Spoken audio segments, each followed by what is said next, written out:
Gracias por acompañarnos en este su programa Acceso Directo, un programa para divulgar el trabajo de nuestros académicos, nuestros científicos y nuestros investigadores. Y el tema de hoy, ¿a quién no le gusta la comida? A mí me gusta mucho la comida, pero ¿qué pasa cuando este gusto por la comida se desborda y llegamos a los excesos? Y para platicar esta problemática, tengo el gusto de estar con la psicóloga Alejandra Vanessa Torres. ¿Qué es esto del food craving o ansia por la comida en donde no te puedes detener? ¿Qué sustancias? ¿Qué pasa? ¿Por qué no me puedo controlar? Hola, ¿qué tal, Freddy? Mucho gusto. Es muy interesante el tema. La verdad es que yo también he ido aprendiendo de él y he ido rompiendo mis propios patrones de creencias sobre la comida y sobre qué relación podemos tener con la comida. Creo que es muy importante saber que no solo comemos, o bueno, puntualizar, porque creo que todos lo sabemos, no solo comemos por alimentarnos o porque tenemos hambre, ¿no? Comemos en una fiesta, comemos para vincularnos, comemos por distintas razones.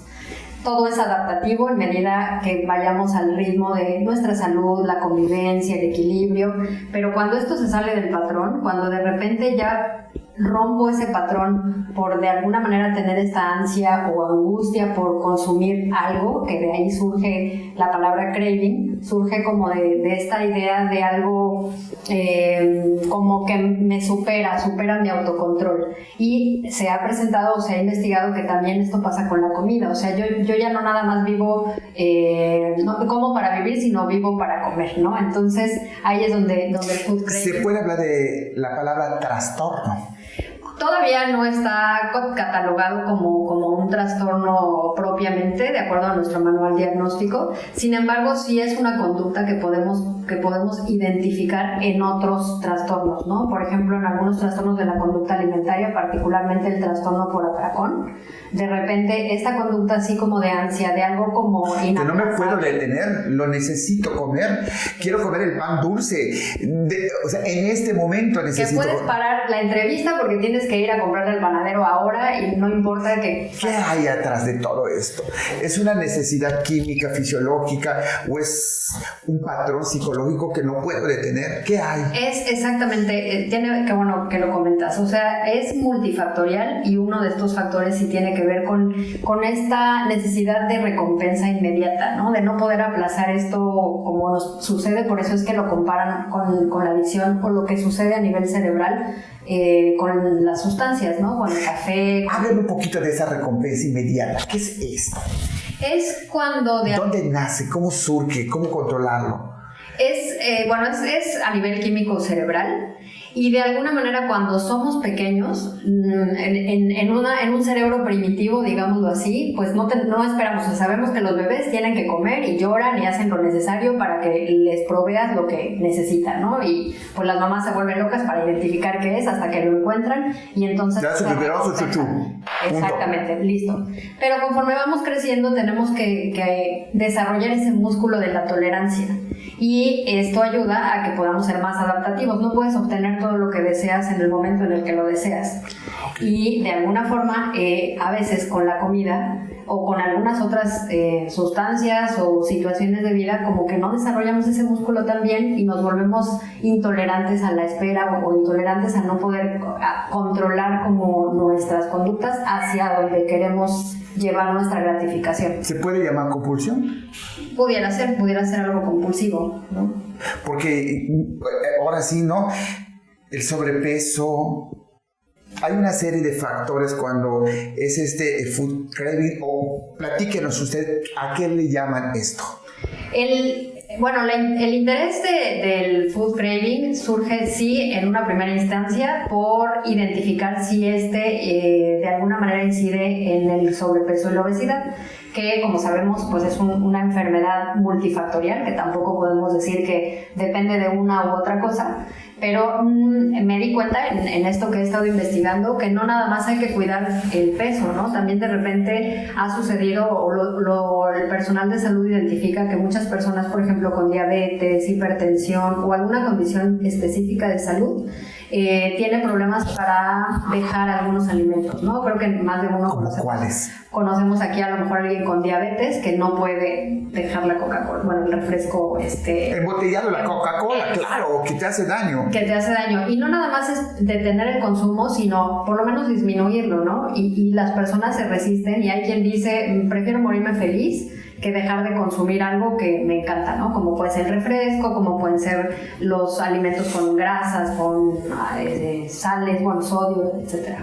Por ejemplo, ¿por qué muchas veces esa ansia por comer lo dulce? ¿Qué me está diciendo mi cuerpo? ¿Por qué no me puedo detener? Pues digo, de alguna manera, eso es muy interesante porque la gente cree que la nutrición, que nutrirse es restringir. Que lo dulce está prohibido, que lo grasoso está prohibido, que incluso los refrescos están prohibidos y tampoco tiene que ser tan así. El punto es poderlo balancear o poder decir hasta aquí puedo consumirlo y ya si lo como de más me va a hacer daño porque tengo o no tengo una condición o porque mi salud está predispuesta a presentar alguna condición. Ahí es donde entra el food craving. O sea, no necesitamos limitarnos de todas las sustancias, ¿no? Incluidas las dulces. De hecho, el food craving lo que dice es que esta ansia nos da por sustancias muy palatables, muy ricas, que tienen mucho sabor, ¿no? Como lo dulce, lo salado, lo picante, lo grasosito. Y eso nunca se te antoja una ensalada, ¿no? Claro. Como que digas, una ensalada, qué rico. Entonces, de lo que se habla es que todos tenemos este impulso hacia este tipo de alimentos y más a lo mejor también por cuestiones o influencias sociales, de la publicidad, de la convivencia, toda la mercadotecnia en este tipo de alimentos habla de que vas a ser feliz si los consumes. Y está bien en medida que tú puedas sentir que consumes lo necesario para satisfacer tu gusto y ya. No que se vuelve un patrón de no puedo comer si no tengo un refresco o no puedo... Es casi esto, tienes que comer y el refresco. Es correcto. Y si además de todo ya te dijo el doctor, tienes que limitarlo porque tienes diabetes, porque tienes hipertensión, los refrescos con gas tienen sales que debes limitar y las personas les cuesta mucho trabajo porque les implica romper también a lo mejor con ese momento de comida, de familia o con esos momentos incluso de apapacho que a veces tenemos por cierto, me quiero apapachar y me regalo un chocolate o me regalo como un pastel. Entonces, donde yo en esta idea de investigación quisiera entrar como psicóloga es poder dar un acompañamiento a las personas que se sienten con dificultad de manejo de su relación con la comida. Nos vamos a corte comercial y regresamos.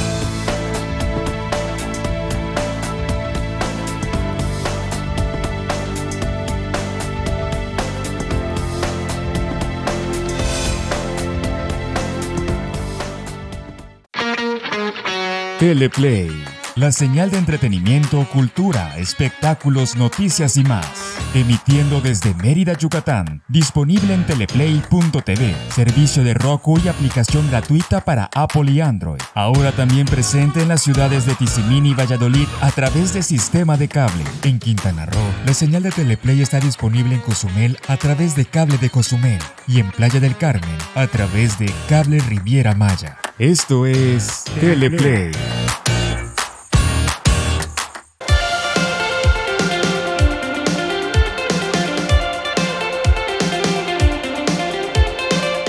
Los mejores consejos de finanzas personales y empresariales, entrevistas con expertos y emprendedores, análisis de la economía. Descubre todo esto y más con Ángel Ancona en Financieramente.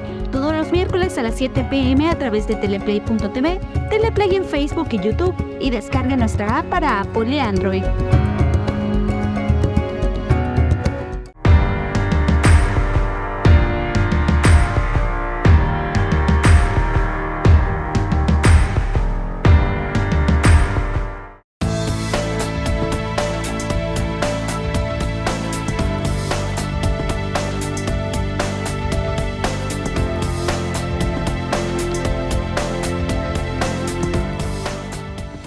Interesante lo que estamos platicando con la psicóloga Alejandra Torres.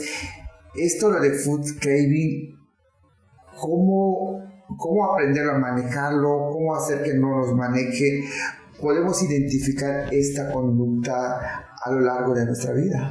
Sí, por supuesto que sí. Incluso no solamente la intención es que la identifiquemos cuando ya nos detectan algo de salud, ¿no? O sea, yo a lo mejor cuido mi alimentación. Por ejemplo, yo trabajo con pacientes que se someten a cirugías bariátricas, que ya llegan a un peso que les requiere otro tipo de intervención y bueno, ahí es el acompañamiento psicológico. Ya el exceso. Y te das cuenta, es increíble cómo hasta ese momento, ayer justo tuve una consulta en donde un paciente me decía, no me había dado cuenta que cuando me enojo, lo primero que pienso es en ir a comerme unos tacos. O cuando tengo así como algo que sale de mi control, en lo primero que conecto es con la comida. Pero no lo había notado, o sea, él tenía obviamente una condición de peso complicada, ya tiene la cirugía, estoy en este acompañamiento y hasta ese punto se dio cuenta su relación en este sentido. Hay conductas que no nos damos cuenta que nos llevan a lo que usted llama food craving. Food craving. Sí. Como hay... O sea, hay conductas que no vemos.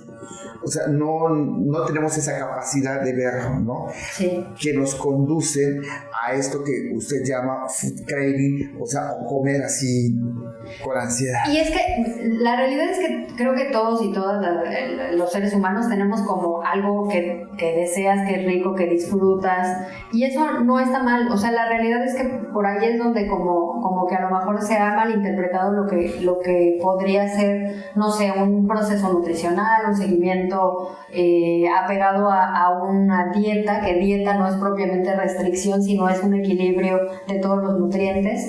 O sea, no es lo mismo comer un pedacito de pastel que la mitad del pastel. Es correcto. Entonces, todos tenemos un craving, tenemos algo que nos gusta, que disfrutamos y es humano. Acá el tema es dónde se sale de algo que ya no está siendo tan controlable para mí, que está incluso poniendo en riesgo mi salud, que pone en riesgo cualquier otra situación o condición de mi vida, porque como igual con las sustancias, de repente yo a lo mejor, no sé, por consumir un cigarro de tabaco, me salgo a media junta porque ya no puedo esperar a consumir mi cigarro, ¿no? Y a veces eso nos pasa con algunos alimentos. Puedo cambiar una junta porque se me antojó ir a comer X cosa, y ya entonces estoy interfiriendo en mi vida cotidiana por esta conducta que no puedo aplazar. Esta conducta, que usted muy bien dice que no se puede aplazar, ¿qué hay atrás de esas conductas ocultas que no me doy cuenta que me llevan a que tengo que comer porque tengo que comer? No sé si es bueno o en qué cantidades. ¿Qué conductas hay detrás? Pues la verdad es que eso también es muy interesante porque he encontrado que cada persona le da un significado distinto a la comida, ¿no? En este caso, por ejemplo, este paciente que era conductas que salen de su control. Tengo otra paciente que me dice, ya esto como en uno a uno en estas intervenciones, que el problema es con ella misma. Es una mala relación con ella misma y siempre se deja al último. Protege a toda su familia y a su trabajo y demás, y se dio cuenta después también de este proceso psicológico que el problema no era la comida sino ella misma. De repente hay otras personas que lo vinculan con temas familiares, a lo mejor la pérdida de algún ser querido y que está muy conectado con la acción de comer y cómo nos apapacha ese momento o ciertos alimentos. O sea, de verdad es que son como por eso se llaman como multifactoriales los aspectos que te llevan a tener un food craving disfuncional, digamos así. O sea, ¿cómo te das cuenta qué conductas, verdad, te pueden llevar? O sea, el descubrirlas, porque no es fácil descubrir. No. O sea, porque normalizas, es normal esto, ¿no? Sí, es normal porque aparte dice todo el mundo de repente dices vamos al Parque de las Américas por unos esquites, ¿no? Y está bien en medida que sea algo como que no sea algo que si no lo tengo me va a frustrar, me va a enojar, o ya estoy solo pensando, estoy en mi junta, estoy acá en la entrevista y estoy pensando que tendría yo que estar Hay gente que se pone de mal humor. Sí, exacto. Porque no ha comido. Uh-huh. Y que a veces ni siquiera es, que también esto habla un poco del food craving, a veces ni es hambre, sino es solo el antojo. A veces ni siquiera identificamos en nuestro propio cuerpo la diferencia entre hambre y antojo. Empezando por ahí, y creo que de ahí parte también muy bien. Qué interesante. ¿Y cuál es la diferencia entre hambre y antojo? El hambre es fisiológica, el antojo es más psicológico. O sea, la sensación de hambre es cuando de verdad tu cuerpo te pide energía para continuar, cuando tus requerimientos nutricionales y tu actividad física o la actividad que tengas pues necesita energía para poder rendir.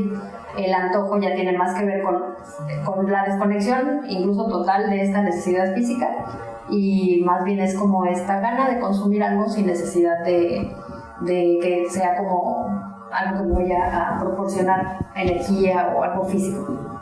Muchas veces no nos damos cuenta, ¿no? Cómo podemos en como usted le llama, food craving, pues cómo descomponernos, ¿no? Porque me imagino que parte de esto, psicóloga, es el no tener una disciplina. Te indisciplinas, indisciplinas tu alimentación. Hay un desorden. Sí. O sea, a eso me refiero con que incluso, bueno, yo lo digo en la consulta, no es, mucha gente te pregunta, ¿está bien, está mal, soy normal o no soy normal? Pues va más allá de estar bien o mal o de un juicio de valor, ¿no? Más bien, ¿qué tan adaptativo es para ti la relación que estás teniendo con la comida? ¿Qué tan adaptativo está siendo que no puedas estar X tiempo sin consumir ciertos alimentos o que tengas que tener algo en específico? O relaciones asociadas, ¿no? Por ejemplo, un sueño agitado. Sí. Un sueño agitado, el despertarte temprano, el no poder dormir. Hay gente que se levanta a la madrugada para comer. Sí. Nos vamos a un corte comercial y regresamos.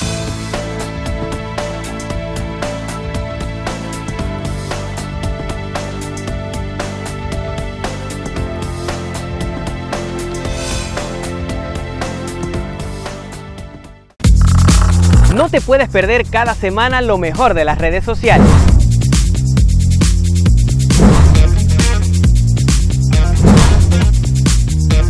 Generación Like llegó para quedarse.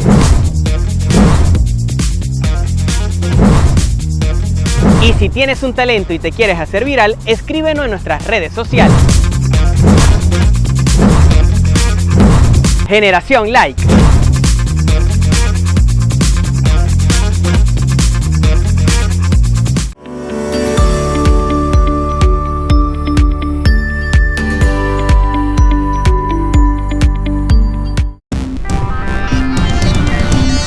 Mantente informado de los sucesos más relevantes de la península de Yucatán.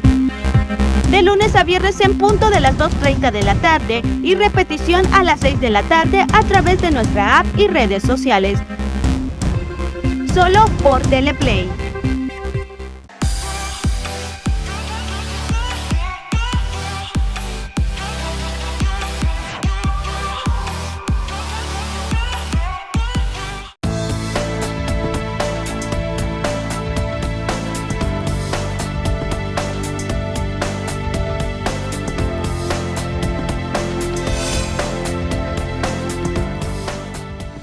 Gracias por continuar con nosotros. Estamos platicando con la psicóloga Alejandra Torres sobre food craving y cómo muchas veces, ¿verdad?, traemos trastornos que no nos damos cuenta, pero sí podemos remediarlo, curarlo. Por eso la importancia de ir a un psicólogo. ¿Usted nos podría hablar algo al respecto?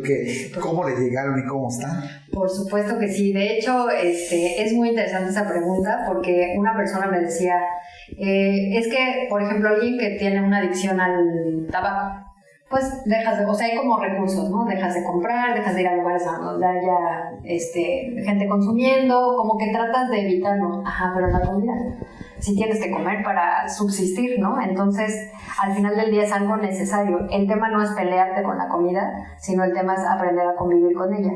Y lo que hacemos desde la psicología, que no siempre se contempla, porque vas al médico, al nutriólogo o nutrióloga y te dicen, bueno, aquí está tu dieta, esto es lo que tienes que hacer, te regañan, te dan una lista de 20 cosas que estás haciendo mal y a ver cómo le haces en tu casa, ¿no? Y lo que nosotros queremos desde la psicología es poder decirle a la persona, ok, vamos a ver qué hacer con tus recursos, con tus posibilidades, con tu disposición y conciencia de enfermedad o de salud para que podamos tener un mejor trayecto.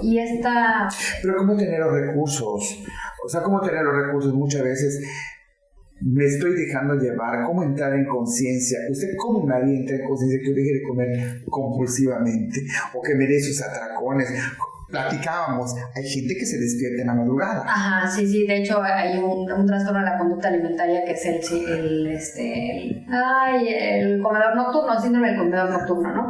Entonces sí, lo que hace la psicología es descubrir cuál es esta relación, o sea, focalizar esta relación sí con la comida, con uno mismo, con cómo me hablo a mí misma, cómo a lo mejor yo misma me saboteo para no cuidarme. Cómo hablarme a mí mismo y cómo sabotearme para que no me llegue la comida. Es lo que hacemos, o sea, en una primera instancia, al menos yo que tengo la formación cognitivo-conductual, lo que hacemos es analizar los pensamientos internos, ¿no? Los pensamientos automáticos, cómo nos hablamos a nosotros mismos, qué creencias subyacen a estos pensamientos, a qué le estoy dando importancia, qué es lo más valioso para mí. Si es, por ejemplo, la familia, y la familia la conecto con la comida, y la comida la conecto con mi identidad personal.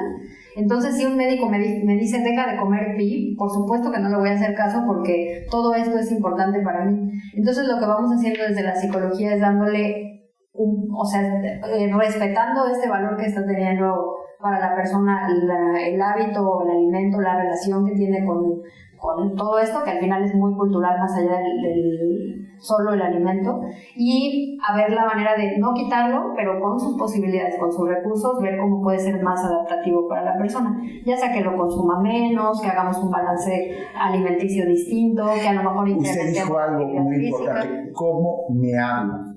Sí, eso también. ¿Qué me digo? ¿Y cómo sé que estoy mal si tengo un diálogo malo conmigo mismo? Es más fácil de lo que usted cree. De repente, ¿de verdad? Sí. Con un psicólogo es más fácil. No. Bueno, sí, le hacemos preguntas, claro. Tenemos herramientas para poder identificar cuestionarios, para poder identificar cuál es esta relación conmigo misma. De hecho, desde la terapia cognitiva nosotros tenemos una triada que le llamamos la triada de las creencias, que es la relación conmigo misma, la relación con mi entorno y mi perspectiva hacia el futuro. Entonces, estos tres elementos los vamos como descubriendo e integrando y asociándolos a esta relación con la comida, que sí o sí tienen vinculación. O sea, no nada más es deja de comer porque tienes que estar sano, ¿no? Que es lo que hacen a nivel salud únicamente. Lo que hacemos es entretejer como esta relación que tengo conmigo misma, con mi entorno y hacia dónde quiero mi futuro. Entonces, en función de eso tengo que decidir... ¿Cómo descubrirme que me estoy saboteando? Porque hacemos un registro de conductas, un registro de pensamientos. ¿Y cuáles son esos pensamientos recurrentes o las prevalencias que ustedes dicen? Claro, todos somos diferentes, me queda muy claro, todos venimos de contextos familiares, sociales, culturales, pero ¿qué patrones más o menos se pueden asemejar a aquellos que no saben hablarse y sí se autosabotean? Pues generalmente sí es a patrones, la realidad es que creo que le podría decir que de los más frecuentes son de estándares inalcanzables, de sensación de ineficacia, de sensación de fracaso. Entonces la gente está muy alerta a sus fracasos. Y, por ejemplo, en las dietas, esto sucede con mucha frecuencia en este tipo de tratamientos, ¿no? Las personas que ya llegan a atención psicológica o a las cirugías bariátricas ya pasaron por todas las dietas que se les pueda ocurrir, ¿no? Que la de limón, la de la luna, lo que sea. Entonces es una sensación de fracaso frecuente que ya cuando llegan con nosotros pues ya es lo último que voy a intentar, pero yo sé, ya me anticipo a que voy a fracasar. Y al final del día pues uno tiene el 24/7 como este saboteo, como diálogo interno en donde esta sensación de fracaso cohabita con la persona, ¿no? Entonces pues lo que trabajamos es como en identificarla y ver cómo hacerlo más funcional, ver que sí ha salido bien, en donde sí tiene autocontrol, cuáles son las estrategias que no ha probado, cuáles son las que sigue probando y obviamente le siguen saliendo mal. Es un interesante, es descubrir, ¿verdad? Exacto, de descubrimiento. Pues psicóloga Alejandra, gracias, de verdad, nos da otro panorama y de verdad que gracias por regalarnos sus conocimientos. No, hombre, al contrario, gracias por darnos estos espacios y permitirnos que las personas conozcan un poquito más de lo que hacemos para que nuestra ciencia crezca. Y a ustedes gracias por acompañarnos.